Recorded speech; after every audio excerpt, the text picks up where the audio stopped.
আলহামদুলিল্লাহ, আজকে আপনাদের জন্য থাকছে আল কোরআন নিয়ে প্রশ্ন এবং উত্তর 20টি, এপিসোড 7।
অর্থাৎ আর মুহাম্মদ কেবল একজন রসূল, তার পূর্বে নিশ্চয়ই অনেক রসূল বিগত হয়েছে। যদি সে মারা যায় অথবা তাকে হত্যা করা হয়, তবে তোমরা কি তোমাদের পিছনে ফিরে যাবে? আর যে ব্যক্তি পিছনে ফিরে যায় সে কখনো আল্লাহর কোনো ক্ষতি করতে পারে না, আর আল্লাহ অচিরেই কৃতজ্ঞদের প্রতিদান দিবেন।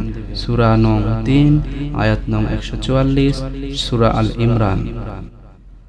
অর্থাৎ মুহাম্মদ তোমাদের কোনো পুরুষের পিতা নয়, তবে আল্লাহর রসূল ও সর্বশেষ নবী, আর আল্লাহ সকল বিষয়ে সর্বজ্ঞ। মুহাম্মদ সাল্লাল্লাহু আলাইহি ওয়াসাল্লাম সর্বশেষ নবী, তারপর আর কোনো নবী আসবেন না। এই বিষয়টি আল কোরআনের এই আয়াত দ্বারা প্রকাট্যভাবে প্রমাণিত।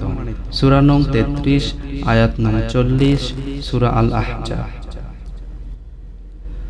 অর্থাৎ যারা ঈমান আনে, সৎ কাজ করে এবং মুহাম্মদের প্রতি যা অবতীর্ণ হয়েছে তাতে বিশ্বাস করে, আর উহাই কোরআন তাদের রব হতে সত্য, তিনি তাদের মন্দ কাজগুলি ক্ষমা করবেন এবং তাদের অবস্থা ভালো করবেন। সূরা নং 47 আয়াত নং 2, সূরা মুহাম্মদ। অর্থাৎ মুহাম্মদ আল্লাহর রসূল, তার সহচরগণ কাফিরদের প্রতি কঠোর এবং নিজেদের মধ্যে পরস্পরের প্রতি সহানুভূতিশীল। আল্লাহর অনুগ্রহ ও সন্তুষ্টি কামনায় তুমি তাদেরকে রুকু সাজদাহ অবনত দেখবে। তাদের মুখে সাজদাহর চিহ্ন থাকবে। তাওরাতে তার বর্ণনা এরূপই এবং ইনজিলেও। তাদের দৃষ্টান্ত একটি চারাগাছ, যা হতে নির্গত হয় কিশলয়, অতঃপর ওটা শক্ত পুষ্ট হয় এবং পরে কাণ্ডের উপর দাঁড়ায় দৃঢ়ভাবে, যা কৃষকের জন্য আনন্দদায়ক। এভাবে আল্লাহ মুমিনদের সমৃদ্ধি দ্বারা কাফিরদের অন্তর্জালা সৃষ্টি করেন। যারা ঈমান আনে ও সৎ কাজ করে, আল্লাহ তাদেরকে প্রতিশ্রুতি দিয়েছেন ক্ষমা ও পুরস্কারের। সূরা নং 48 আয়াত নং 29, সূরা আল ফাতাহ।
প্রশ্ন 12, সর্বপ্রথম কে কোরআন মাজিদ একত্রিত করেন?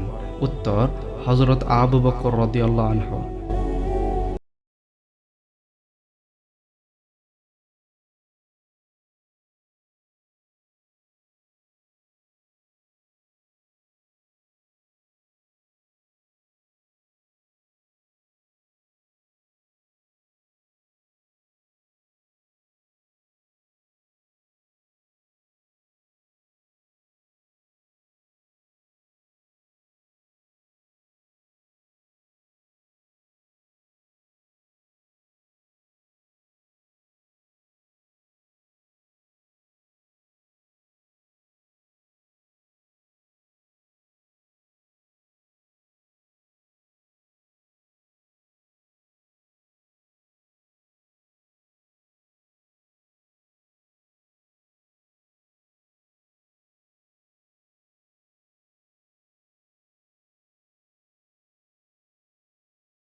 আশা করি আপনাদের ভিডিওটি ভালো লেগেছে।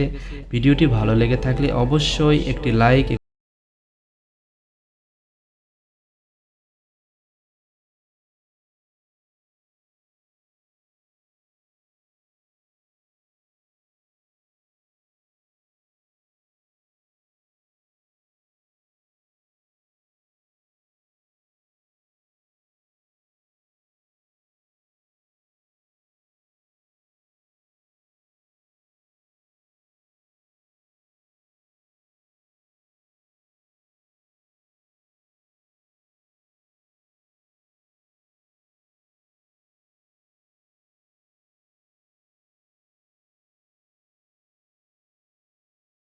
তখন এই বলে এখানে শেষ করছি। ওয়াখিরু দাওয়ানা আলহামদুলিল্লাহি রাব্বিল আলামিন। সকলকে সালাম। আসসালামু আলাইকুম ওয়া রাহমাতুল্লাহি ওয়া বারাকাতুহু।